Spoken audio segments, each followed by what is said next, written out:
പരിശുദ്ധൻ പരിശുദ്ധൻ പരിശുദ്ധൻ കർത്താവേ നീ പരിശുദ്ധൻ മിശിഹ കർത്താവേ.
പരിശുദ്ധ പരമ ദിവ്യകാരുണ്യത്തിന് എന്നേരവും ആരാധനയും സ്തുതിയും പുകഴ്ചയും ഉണ്ടായിരിക്കട്ടെ.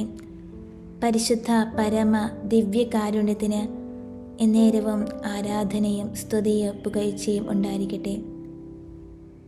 പരിശുദ്ധ പരമ ദിവ്യകാരുണ്യത്തിന് എന്നേരവും ആരാധനയും സ്തുതിയും പുകഴ്ചയും ഉണ്ടായിരിക്കട്ടെ. പിതാവും പുത്രനും പരിശുദ്ധാത്മാവുമായ ത്രിയേക ദൈവമേ, അങ്ങേ പ്രിയ മക്കളായി ഞങ്ങൾ അങ്ങയുടെ സന്നിധിയിലായിരിക്കുന്നു. തിരുവോസ്തിരൂപനായി ഏറ്റവും സജീവനായി എഴുന്നള്ളിയിരിക്കുന്ന അങ്ങയെ ഞങ്ങൾ ആരാധിക്കുന്നു, സ്തുതിച്ചു മഹത്വപ്പെടുത്തുന്നു. ഈ എളിയൊരു അപ്പത്തിൻ്റെ രൂപത്തിൽ ഞങ്ങളുടെ കൂടെ ആയിരിക്കുവാൻ വേണ്ടി സ്വയം ശൂന്യവൽക്കരിക്കപ്പെട്ട നല്ല തമ്പുരാനെ, അങ്ങയുടെ അനന്തമായ സ്നേഹത്തിൻ്റെ മുമ്പിൽ ഞങ്ങളെ പൂർണ്ണമായും അടിയറ വയ്ക്കുന്നു. അങ്ങ് മാത്രമാണ് ഞങ്ങളുടെ ജീവനും ജീവിതവും എല്ലാം എന്ന തിരുമുമ്പിൽ ഏറ്റു പറഞ്ഞുകൊണ്ട് ഈശോയെ തിരുസന്നിധി ഞങ്ങളായിരിക്കുമ്പോൾ അങ്ങയുടെ കരുണയും കൃപയും അനുഗ്രഹങ്ങളുമെല്ലാം ധാരാളമായി ഞങ്ങളിലേക്ക് വർഷിക്കണമേ എന്ന് ഞങ്ങൾ പ്രാർത്ഥിക്കുന്നു. അങ്ങയുടെ അനന്തയോഗ്യതയോട് ചേർത്തുകൊണ്ട് ഞങ്ങളുടെ എളിയ പ്രാർത്ഥനകളും ആരാധനാ സ്തുതിപ്പുകളും എല്ലാം തിരുസന്നിധിയിലേക്ക് സമർപ്പിക്കുമ്പോൾ ഈശോയെ, അവയെല്ലാം അങ്ങ് സ്വീകരിച്ച് അവയെല്ലാം അങ്ങ് ഏറ്റെടുത്ത് അവയിലെല്ലാം അങ്ങ് കൃപ ചൊരിഞ്ഞ് യോഗ്യമുള്ളതാക്കി തീർക്കണമേ എന്ന് പ്രാർത്ഥിക്കുന്നു. ഈ നിമിഷങ്ങളിൽ, ഈ മണിക്കൂറിൽ അങ്ങയുടെ പരിശുദ്ധാത്മാവിനെ ഞങ്ങളിലേക്ക് സമൃദ്ധമായി വർഷിക്കണമേ എന്ന് ഞങ്ങൾ പ്രാർത്ഥിക്കുകയാണ്. ഈശോയെ, അങ്ങയുടെ പരിശുദ്ധാത്മാ ശക്തി ഞങ്ങളുടെ കൂടെ ഉണ്ട് എങ്കിൽ ഈ തിരുമണിക്കൂർ അങ്ങയുടെ സന്നിധിയിലായിരിക്കുവാനായിട്ട് ഞങ്ങൾക്ക് യാതൊരു പല വിചാരവും വരികയില്ല. ഈശോയെ, ഈ നിമിഷങ്ങളിൽ ഏറ്റവും സ്വസ്ഥമായി ഏറ്റവും ഏകാഗ്രമായി ആരാധിക്കാൻ, സ്തുതിക്കാൻ, മഹത്വപ്പെടുത്താൻ അങ്ങയുടെ കൃപ ഞങ്ങൾ അപേക്ഷിക്കുന്നു.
എപ്പോഴും ദൈവത്തെക്കുറിച്ച് ധ്യാനിക്കുകയും ആരാധ്യമായ ദൈവിക പൂർണ്ണതകളെ സ്തുതിക്കുകയും മഹത്വപ്പെടുത്തുകയും ചെയ്യുന്ന ഈശോയെ നമുക്ക് ഈ നിമിഷങ്ങളിൽ ആത്മന ദർശിക്കാം.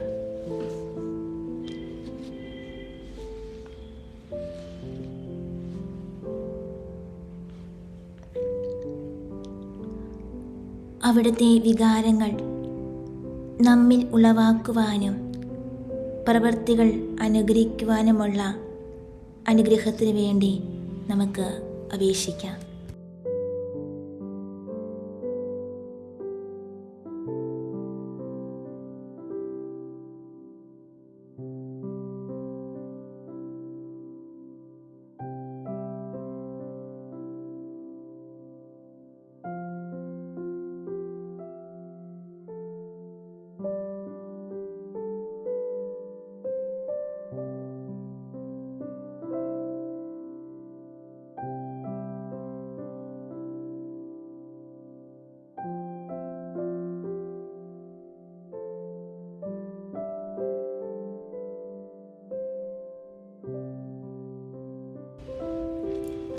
മഹിമപ്രതാപങ്ങളോടെ സ്വർഗത്തിൽ വാണരുളുന്ന വിശുദ്ധരിലെന്നതുപോലെ നമ്മുടെ ഹൃദയത്തിലും ദൈവം സന്നിഹിതനായിരിക്കുന്നുവെന്ന് ബുദ്ധി നമുക്ക് കാണിച്ചു തരുന്നു.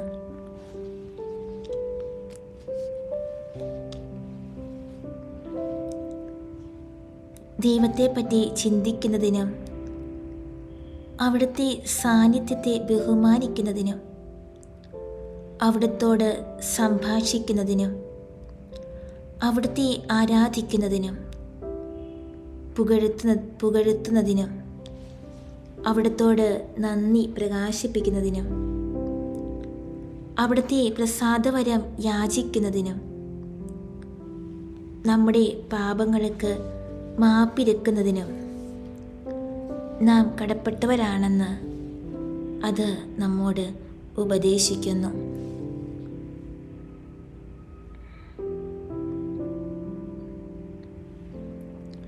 നമ്മിൽ ധാരാളം നല്ല വികാരങ്ങളും വിചാരങ്ങളും ഉളവാക്കുന്ന അവിടുത്തെ ആന്തരിക സ്വരത്തെ ഏകാഗ്രതയോടെ ശ്രദ്ധിക്കുന്നതിനും ബുദ്ധി നിർദ്ദേശിക്കുന്നു. അവസാനമായി നമ്മുടെ പ്രവൃത്തികളെയും അഭിലാഷങ്ങളെയും അഭിരുചികളെയും നമുക്കുള്ളതെല്ലാത്തിനെയും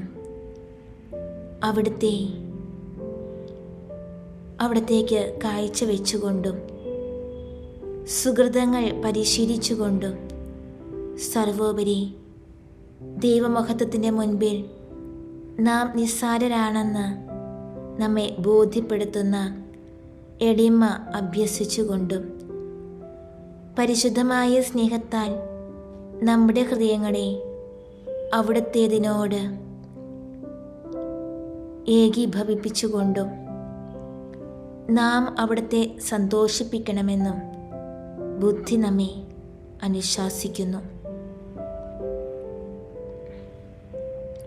ലോകവുമായി സമ്പർക്കം പുലർത്താതെ 50-60 കൊല്ലങ്ങൾ ഗുഹകളിൽ വസിച്ച വനവാസികളുടെ ചരിത്രം നമ്മെ വിസ്മയിപ്പിക്കാറുണ്ട്.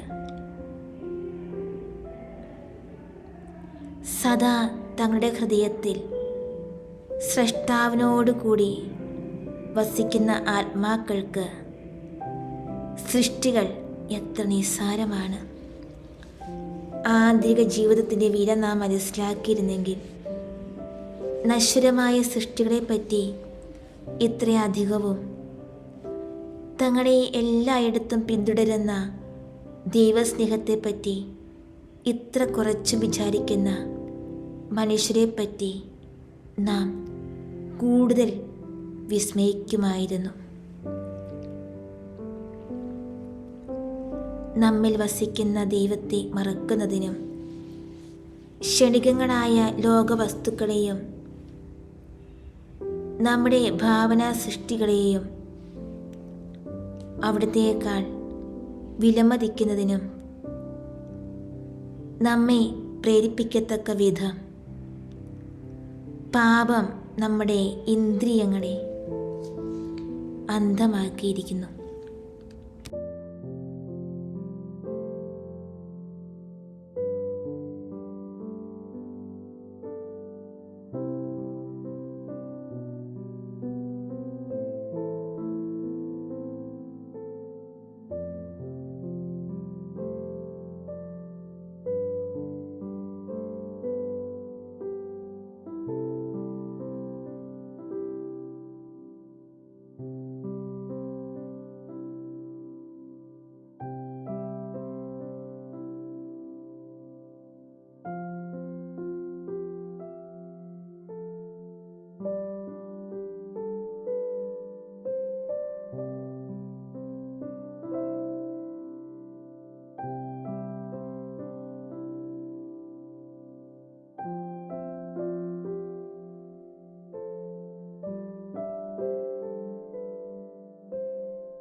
മുന്തിരിച്ചെടിയുടെ ശാഖകൾക്ക് ജീവനുണ്ടായിരിക്കണമെങ്കിൽ അവ തായ്തണ്ടിനോട് യോജിച്ചിരിക്കണം. ഇതുപോലെ നാം ആധ്യാത്മികമായി ജീവിക്കുവാൻ ഈശോയോട് യോജിച്ചിരിക്കേണ്ടതാണ്. അവിടുന്ന് പറയുന്നു, എൻ്റെ ജീവിക്കുന്നില്ലെങ്കിൽ ഉണങ്ങിയതും ഫലശൂന്യവുമായ ശാഖ പോലെ നിങ്ങൾ തീയിൽ എറിയപ്പെടും. വിശുദ്ധ പൗലോസ് ശ്ലീഹായുടെ വാക്കുകൾ ശ്രദ്ധേയമാണ്. ഞങ്ങളുടെ പുറമേയുള്ള മനുഷ്യൻ ക്ഷയിച്ചു പോകുന്നുവെങ്കിലും അകമേയുള്ളവൻ നാൾക്ക് നാൾ പുതുക്കപ്പെടുന്നുണ്ട്.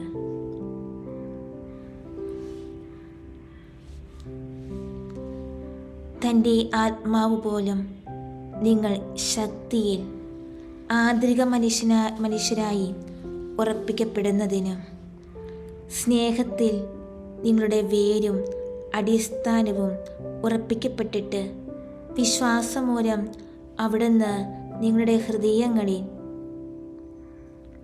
ജീവിക്കുന്നതിനും തൻ്റെ മഹത്വത്തിൻ്റെ ധനത്തിന് തക്കവിധം നിങ്ങൾക്ക് വരം തരേണ്ടതിനും നമ്മുടെ കർത്താവ് ഈശോ മിശിഹായുടെ പിതാവിൻ്റെ മുൻപാകെ ഞാൻ മുട്ടുകുത്തി നമിക്കുന്നു.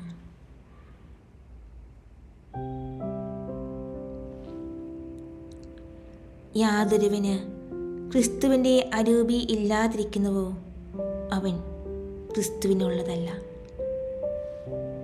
ഈശോ മിശിഹായുടെ ചൈതന്യവും മാതൃകയും അനുസരിച്ച് അവിടുത്തോട് യോജിച്ചും ചെയ്യപ്പെടാത്ത പ്രവൃത്തികൾ ക്രൈസ്തവമല്ല. ആന്തരിക ജീവിതത്തെ അവഗണിക്കുമ്പോൾ നമ്മുടെ പ്രവൃത്തികൾ വിശ്വാസത്താൽ പ്രേരിതമാകാതെ ഈശോയെ പ്രതി എന്നുള്ള ചിന്തയാൽ ഭരിക്കപ്പെടാതെ അങ്ങിൽ നിന്നകന്നവരായിത്തീരുന്നു.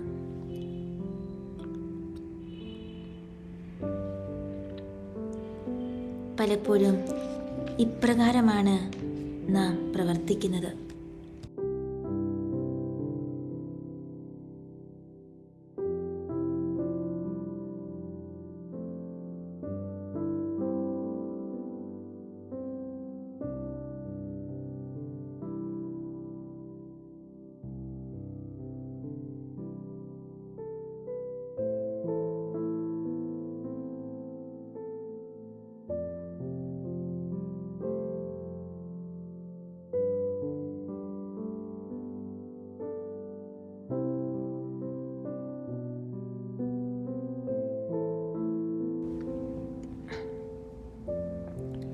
നമുക്ക് ഈശോയുടെ മുമ്പിലായിരിക്കുമ്പോൾ അവിടത്തോട് നമുക്ക് പറയാം, അവിടത്തോട് പ്രതിജ്ഞയെടുക്കാം.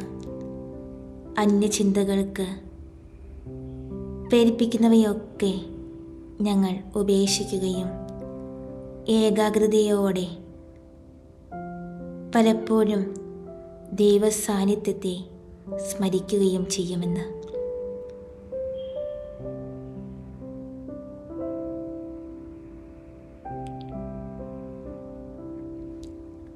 ജോലികൾക്കിടയിലും കൂടെ കൂടെ സുഹൃതജപങ്ങൾ ചൊല്ലുകയും അങ്ങനെ ഞങ്ങളുടെ ഓരോ പ്രവൃത്തിയെയും ദൈവത്തിന് സമർപ്പിക്കുമെന്ന്.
നമ്മുടെ മനസ്സിൽ നമുക്ക് ഈ വചനങ്ങൾ ഓർത്തു വയ്ക്കാം. ജീവിതത്തിൽ പ്രാവർത്തികമാക്കാനായിട്ട് എന്തെങ്കിലുമൊക്കെ പ്രതിസന്ധികൾ കടന്നു വരുമ്പോൾ ഓർക്കുവാനായിട്ട് നമുക്ക് ഓർമ്മിക്കാം. ഉൽപ്പത്തി പുസ്തകം 28-ാം അധ്യായം 16-ാം തിരുവചനം. അപ്പോൾ യാക്കോബ് ഉറക്കത്തിൽ നിന്നുണർന്നു. അവൻ പറഞ്ഞു, തീർച്ചയായും കർത്താവ് ഈ സ്ഥലത്തുണ്ട്. അപ്പോൾ യാക്കോബ് ഉറക്കത്തിൽ നിന്നുണർന്നു. അവൻ പറഞ്ഞു, തീർച്ചയായും കർത്താവ് ഈ സ്ഥലത്തുണ്ട്.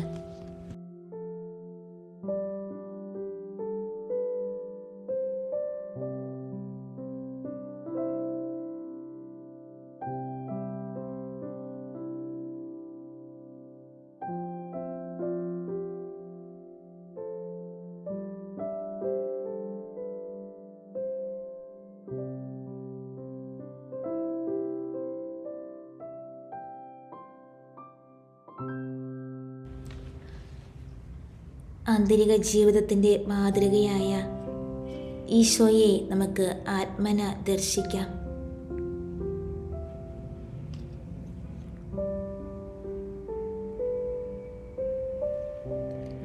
അവിടുത്തെ ചൈതന്യത്തിനൊത്ത് ജീവിക്കുന്നതിന് ആവശ്യമായ അനുഗ്രഹം നമുക്ക് യാചിക്കാം.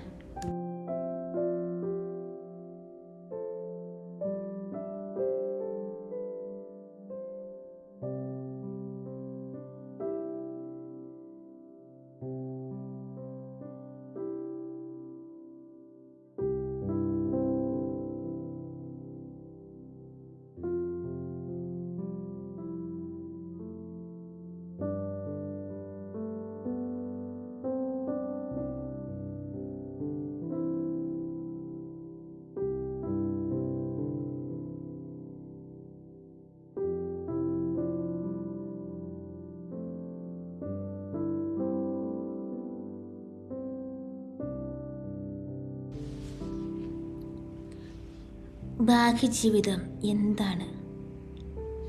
പഴയ മനുഷ്യൻ, പാപത്തിൻ്റെ മനുഷ്യൻ, മൃഗീയ മനുഷ്യൻ, പഴയ ആദം എന്നൊക്കെ വിശുദ്ധ പൗലോസ് വിളിക്കുന്ന ജീവിതമാണത്. ബാഹ്യജീവിതം നയിക്കുന്നവൻ പഞ്ചേന്ദ്രിയങ്ങളുടെ അടിമയാണ്.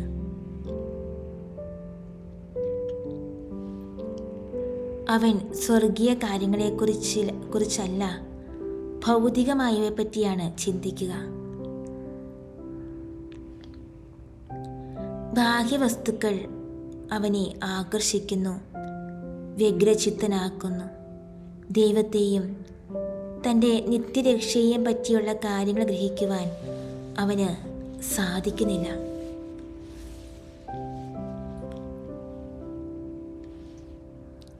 കാരണം ഏകാഗ്രത പാലിക്കുവാൻ അശക്തനാണവൻ.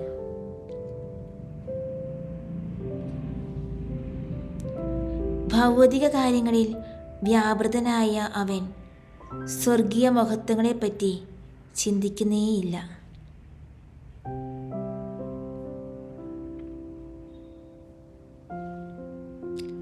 നിത്യത്വത്തിലോ സനാതനമായവയിലോ അല്ല, താൽക്കാലികവും നശ്വരവുമായവയിലാണ് അവൻ ജാഗരൂകനായിരിക്കുക.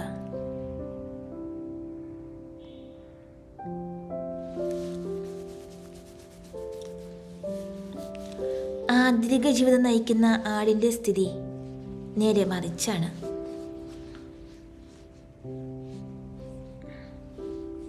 അയാൾ ദൈവിക മനുഷ്യനായിത്തീരുന്നു. കാരണം അയാളുടെ വിചാരങ്ങളും അഭിലാഷങ്ങളും താൽപ്പര്യങ്ങളും ലൗകിക കാര്യങ്ങളിൽ പറ്റിപ്പിടിച്ചു നിൽക്കാതെ സ്വർഗത്തിലേക്ക് ഉയരുന്നു. അയാൾ വഷളായ സ്വഭാവത്തിൻ്റെ പ്രവണതകളെ ഹീനങ്ങളായി തള്ളിക്കളയുകയും ദുർവികാരങ്ങളെ ചവിട്ടിത്തള്ളുകയും ചെയ്യുന്നു. വികാരങ്ങൾ എതിർത്താൽ അയാൾ അവയോട് പോരാടി അവയെ അടിച്ചമർത്തുന്നു. ദൈവത്തോട് മാത്രം ഐക്യപ്പെട്ടിരിക്കുകയും അവിടുത്തെ മാത്രം ആഗ്രഹിക്കുകയും തൻ്റെ സർവ്വ സൗഭാഗ്യങ്ങളും അവിടുത്തെക്കുറിച്ച് ചിന്തിക്കുന്നതിൽ കണ്ടെത്തുകയും ചെയ്യുന്നു.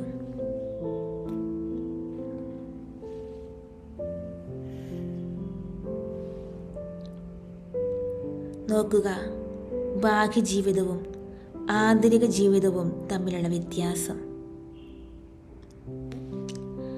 ആദ്യത്തേത് തികച്ചും ഭൗതികവും മൃഗീയവുമാണ്.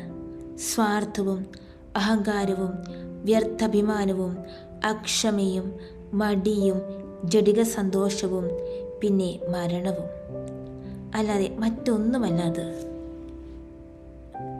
രണ്ടാമത്തേത് സ്വർഗീയവും അരൂപിക്കടുത്തതുമാണ്. അത് ബാഹ്യവസ്തുക്കളിൽ നിന്ന് നമ്മെ വലിച്ചു കയറ്റുന്നു, ദൈവിക കാര്യങ്ങളിൽ ജാഗരൂകരാകാൻ പ്രേരിപ്പിക്കുന്നു, വിശ്വാസ വെളിച്ചം കൊണ്ട് മനസ്സിനെയും ഭക്തി തീഷ്ണത കൊണ്ട് ഹൃദയത്തെയും നിറയ്ക്കുന്നു. തിരഞ്ഞെടുക്കപ്പെട്ടവരുടെയും ദൈവസുതരുടെയും ജീവിതമാണിത്.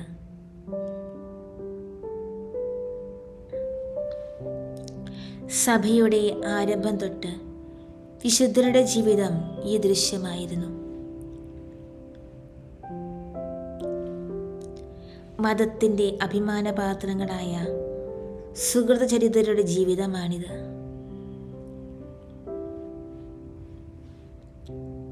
ഇത്ര മനോജ്ഞമായ ഈ ജീവിതം നയിക്കാൻ നമുക്ക് അഭിലഷിക്കാം.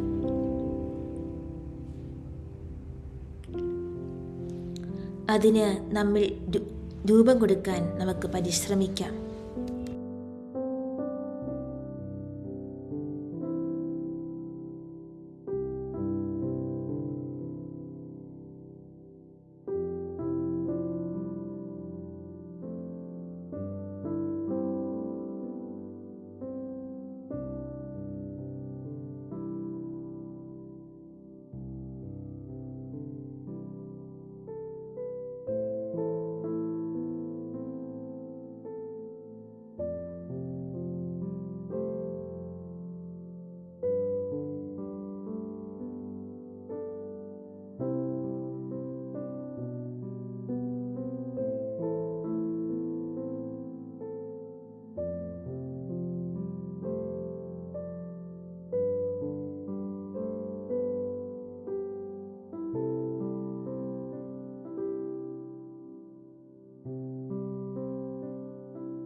ആന്തരിക ജീവിതം വഴി നമ്മിൽ ഉളവാകുന്ന ദൈവിക ജീവനെപ്പറ്റി വിശുദ്ധ പൗലോസ്ലീഹ പ്രതിപാദിക്കുന്നു.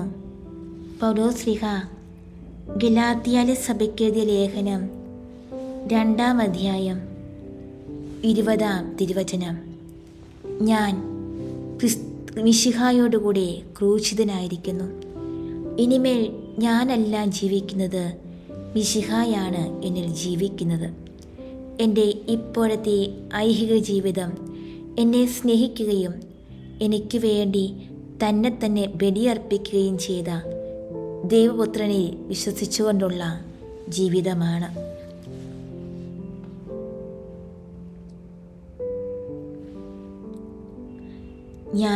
ഞാനല്ല, അതായത് ഭൗതികവും അധമവുമായ ദുഷ്പ്രവണതകൾക്കടിമപ്പെട്ട് ബാഹ്യമാത്രമായ ജീവിതം നയിക്കുന്ന പഴയ മനുഷ്യൻ്റെ മകനല്ല ഞാൻ. ഈശോ മിശിഹായാണ് എന്നിൽ ജീവിക്കുന്നത്. അവിടുത്തെ വിചാരങ്ങളാണ് എൻ്റെ വിചാരങ്ങൾ. അവിടുത്തെ ഹൃദയമാണ് എൻ്റെ ഹൃദയം. അതായത് അവിടുന്ന് സ്നേഹിക്കുന്നതിനെ ഞാൻ സ്നേഹിക്കുന്നു. അവിടുന്ന് മനസ്സാകുന്നത് മാത്രം ഞാൻ മനസ്സാകുന്നു. വീണ്ടും പൗലോസ്ലീഹ ഫിലിപ്പോസിന്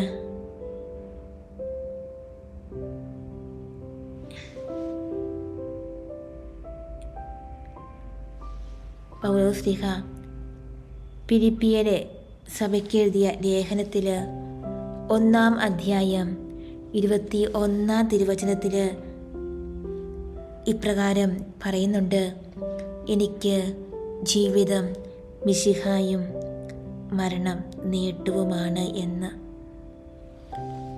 വീണ്ടും പൗലോസ്ലീഹ കൊളോസ്സോസിലെ സഭയ്ക്കെഴുതിയ ലേഖനത്തിൽ 3-ാം അധ്യായം 4-ാം തിരുവചനത്തിൽ ഇപ്രകാരം വായിക്കുന്നു: നമ്മുടെ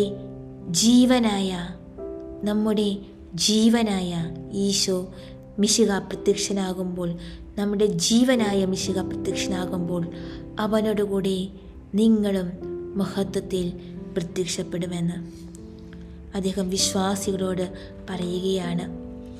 നമ്മുടെ ശരീരത്തെയും അതിൻ്റെ എല്ലാ ഇന്ദ്രിയങ്ങളെയും ചലിപ്പിക്കുന്ന ജീവൻ, കണ്ണു കാണുകയും നാവ് സംസാരിക്കുകയും കരങ്ങൾ പ്രവർത്തിക്കുകയും കാലുകൾ നടക്കുകയും ചെയ്യുന്നതിന് കാരണമായ ജീവൻ ആത്മാവായിരിക്കുന്നത് പോലെ നമ്മുടെ സകല പ്രവൃത്തികളുടെയും പ്രവർത്തന തത്വം ഈശോ ആയിരിക്കണം.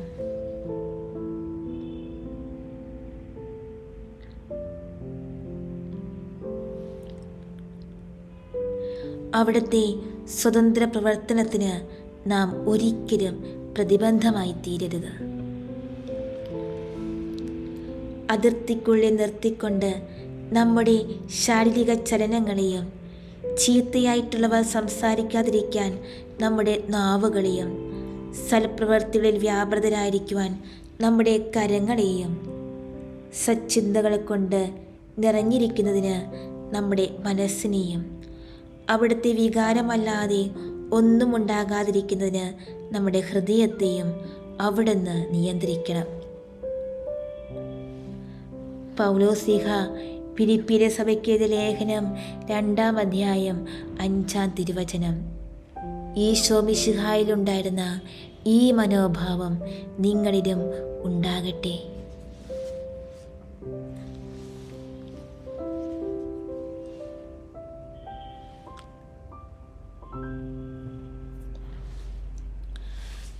പൗലോസ് ശ്ലീഹ റോമായ സഭയ്ക്ക് എഴുതിയ ലേഖനത്തിൽ 6-ാം അധ്യായം 5-ാം തിരുവചനം, അവൻ്റെ മരണത്തിന് സദൃശമായ ഒരു മരണത്തിൽ നാം അവനോട് ഐക്യപ്പെട്ടവരായെങ്കിൽ അവൻ്റെ പുനരുത്ഥാനത്തിന് സദൃശമായ ഒരു പുനരുത്ഥാനത്തിലും അവനോട് ഐക്യപ്പെട്ടവരായിരിക്കും.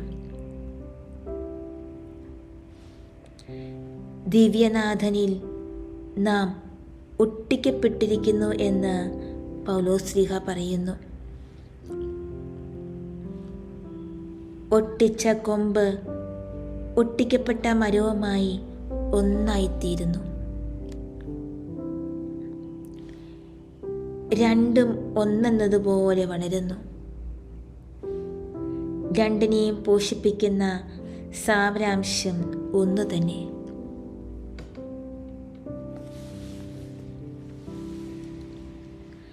ഇപ്രകാരം ഈശോയോട് ഐക്യപ്പെട്ട് നാം ജീവിക്കണം.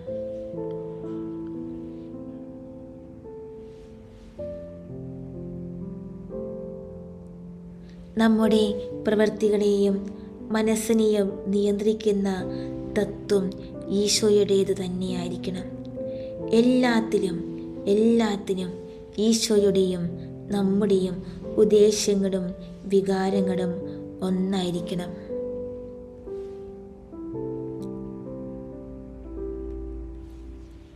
അവസാനമായി മിശിഹ നമ്മുടെ ശിരസ്സും നാം അവിടുത്തെ അവയവങ്ങളുമാണെന്ന് വിശുദ്ധ ശ്ലീഹ പ്രസ്താവിക്കുന്നുണ്ട്.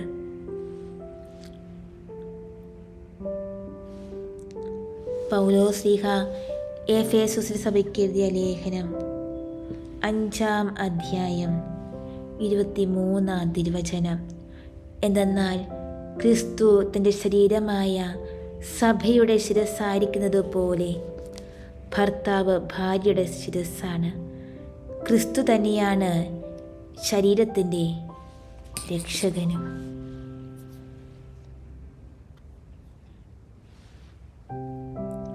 ശിരസിൽ നിന്ന് എല്ലാ അവയവങ്ങളിലേക്കും ജീവൻ ഒഴുകുന്നത് പോലെ ദൈവിക ജീവൻ മിശിഹായിൽ നിന്ന് നമ്മിലേക്ക് പ്രവഹിക്കണം. ദിവ്യനാഥനും നാമും ഒരു ശരീരമായിരിക്കുന്നത് പോലെ അവിടുന്ന് നാമും ഒരേ അരൂപിയും ഹൃദയമുള്ളവരായിത്തീരണം.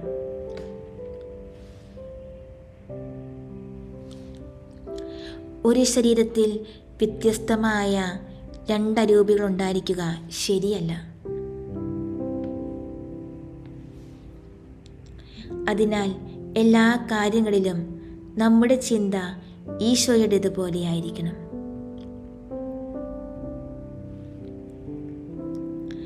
ഈശോ സ്നേഹിക്കുന്നതിനെ കൂടുതലോ കുറവോ കൂടാതെ നാമും സ്നേഹിക്കണം. നമ്മുടെ ഓരോ പ്രവൃത്തിയും അവിടുത്തെ ഉദ്ദേശങ്ങളാൽ ഉത്തേജിപ്പിക്കപ്പെടണം.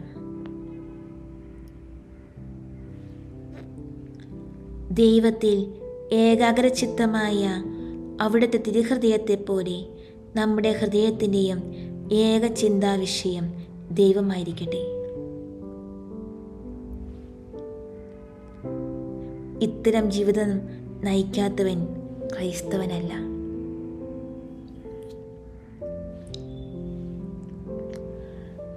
പൗലോസ് ശ്ലീഹ റോമായിലെ സഭയ്ക്ക് എഴുതിയ ലേഖനം 8-ാം അധ്യായം 9-ാം തിരുവചനം, ദൈവത്തിൻ്റെ ആത്മാവ് യഥാർത്ഥത്തിൽ നിങ്ങളിൽ വസിക്കുന്നുവെങ്കിൽ നിങ്ങൾ ജഡികരല്ല, ആത്മീയരാണ്.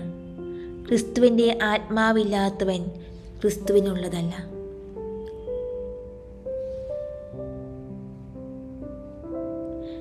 ഈ പരിശുദ്ധ ജീവിതം എത്ര മനോജ്ഞം, എത്ര അഭിലഷണീയം! ഇതിനു വേണ്ടി നാം പരിശ്രമിക്കുകയും പ്രാർത്ഥിക്കുകയും ഒക്കെ ചെയ്യേണ്ടതല്ലേ?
നമുക്ക് ഈശോയോട് പറയാം.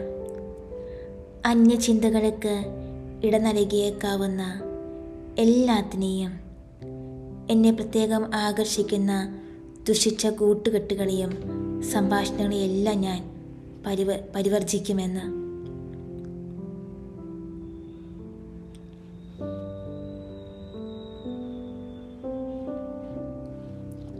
കർത്താവ് ഇങ്ങനെയോ സംസാരിക്കുകയും പ്രവർത്തിക്കുകയും ചെയ്യുക? ഇത്തരം ചൈതന്യവും ഉദ്ദേശവുമാണോ അവിടുത്തെ വാക്കിനെയും പ്രവൃത്തികളെ നിയന്ത്രിക്കുക എന്നിങ്ങനെ എന്നോട് തന്നെ ചോദിച്ചുകൊണ്ട് ഈശോയുടെ ചൈതന്യം പ്രാപിക്കാൻ നമുക്ക് പരിശ്രമിക്കാം.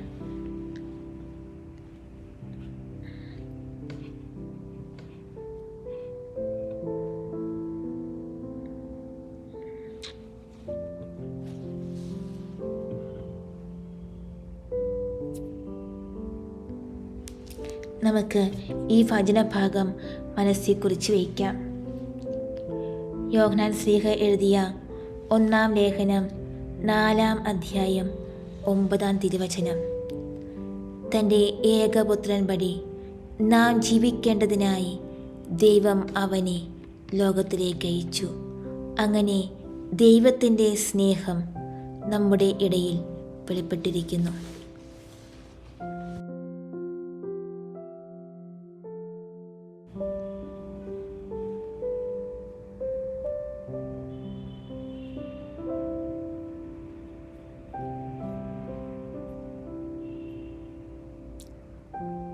നമുക്ക് ഈശോയോട് നന്ദി പറയാം.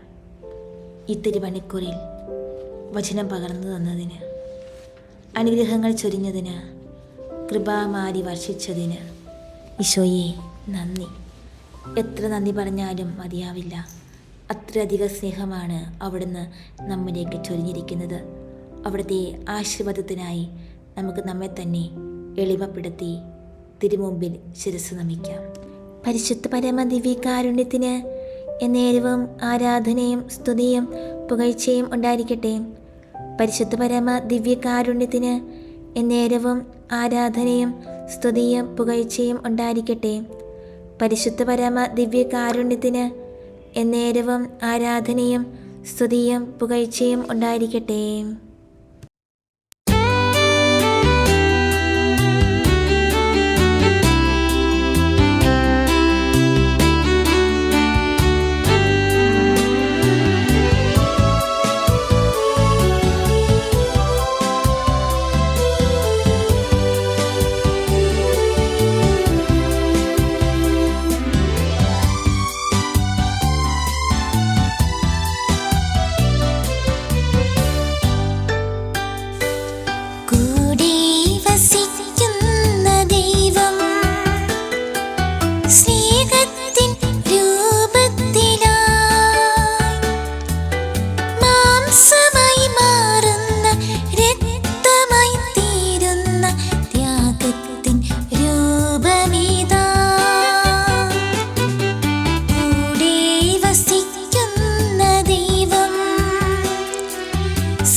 നിത്യവിശുദ്ധമേ സ്നേഹ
ആശ്വാസദായകൻ പ്രിയനേശുവേ, മർത്യരാം ഞങ്ങൾ തൻ ആരാധന.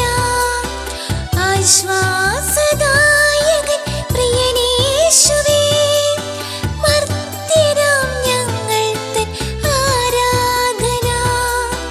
മർത്യരാം ഞങ്ങൾ തൻ ആരാധന. കൈകൾ കൂപ്പാം, ഹൃദയങ്ങൾ ചേർക്കാം, ഈശോയെ ആരാധിക്കാം. നിത്യവിശുദ്ധമേ, സ്നേഹത്തിൻ ഭാവമേ, എന്നെന്നും ആരാധിക്കാം. കൈകൾ കൂപ്പാം, ഹൃദയങ്ങൾ ചേർക്കാം, ഈശോയെ ആരാധിക്കാം. നിത്യവിശുദ്ധമേ, സ്നേഹത്തിൻ